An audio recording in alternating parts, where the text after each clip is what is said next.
actually really nice because, you know, I was able to spend the day with it was Mother's Day, but then we spent the time with her. Hey ladies. Hey, what's the Hi. matter? Well, we just had our last map test of the year and the results were not as good as I expected. So how did it turn out?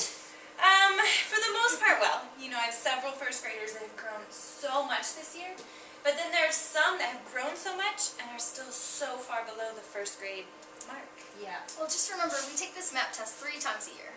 Fall, winter, and spring. And when they come in the fall, they forget everything because it's summer.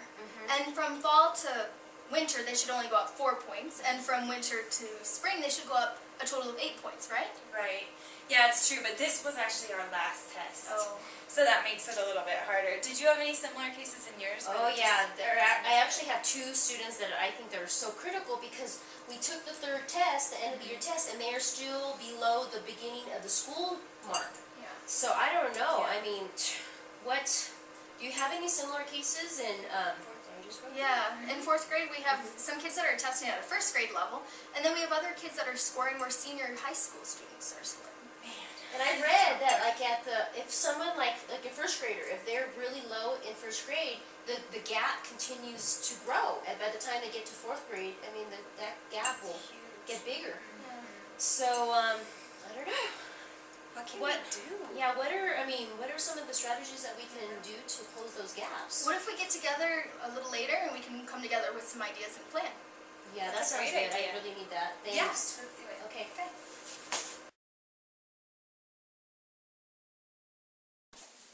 Oh, come in, ladies. Hi. Hi. How's it going? Pretty well. How about you guys? Oh, it's fine. Really glad to meet because of what we were talking about last time with the low readers. So what are some of the primary strategies you guys are using with the low readers? Well, I set up an accountability, self-accountability with the students. We meet in the beginning of the school year and we set up a contract, and then we come up with plans to work on the weak areas. That sounds really great. Trisha and I would have to come up with a way to adapt that for 1st grade more, but I think that's a really great idea.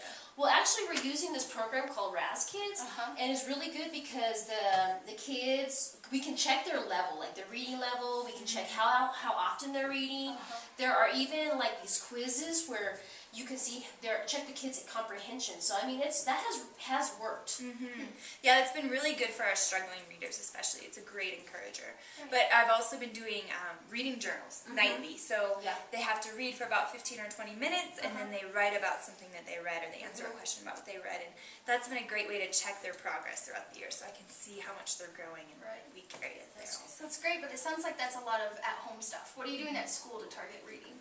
Oh yeah, well we're the 1st grade. We're working with small groups, so that way they're in groups and we can target their needs, right? It's great for individualized instruction and targeting skills again. That sounds good. I find that my low readers really need more time with the with the students whose first language is English, just to interact more with one another. Yeah, I'm always wondering though, it's like if we need to give them more individualized time, how do we do that when our schedules are already so jam-packed? I don't know, we're so busy. But you know, I actually have to go to a meeting, so can we meet up again tomorrow and maybe come up with a solution? We're making good progress. Okay. Yeah. Okay. Great.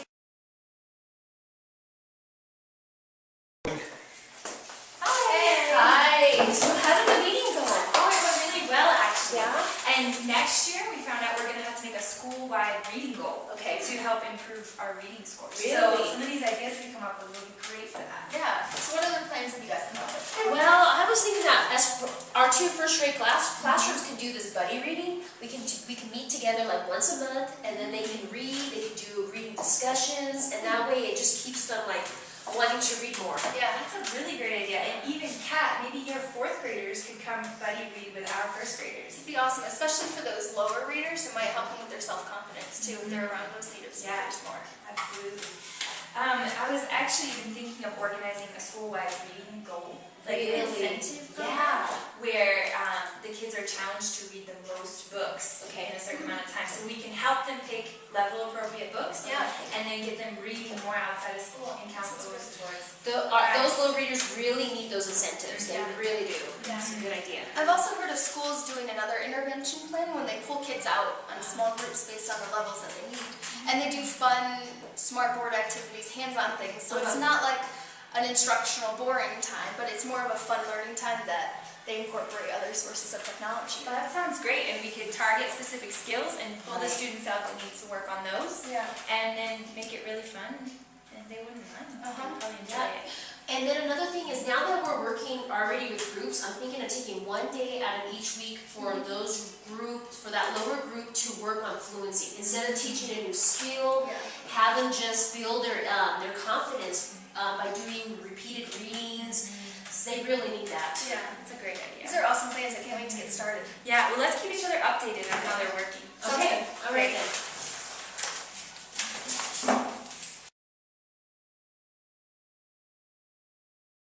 Hey, Kat! Hey. You know what? What? I'm like so excited. You know how we've been working on all these things for our lower readers? It has been great. The kids are showing such wonderful results. Yeah. I mean, those lower readers are making a lot of progress. I mean, and their confidence They has are. improved. I love the system we got going because my kids look forward to it. And one of my lowest readers asked me the other day, when am I going to go read again to my buddy? And he's working really hard to find a good book for his buddy as well. That is good. I mean, we got to keep this going. I know. It's working. It is. I'll see you later. Bye. Hi, Trisha. Hey, Kristen. How are you? Awesome. I have a great plan for intervention this week. I'm so excited. We're going to be talking about short vowel sounds. We're going to be using the smartboard and the iPads and YouTube videos and games. It's going to be great. It sounds really good, especially because last week when we worked on the initial sounds, the kids caught on just like that, and it has made the biggest difference. That's going to be awesome. Well, make sure you send your kids over. Okay, we'll do. Break, okay? All right, bye. Bye.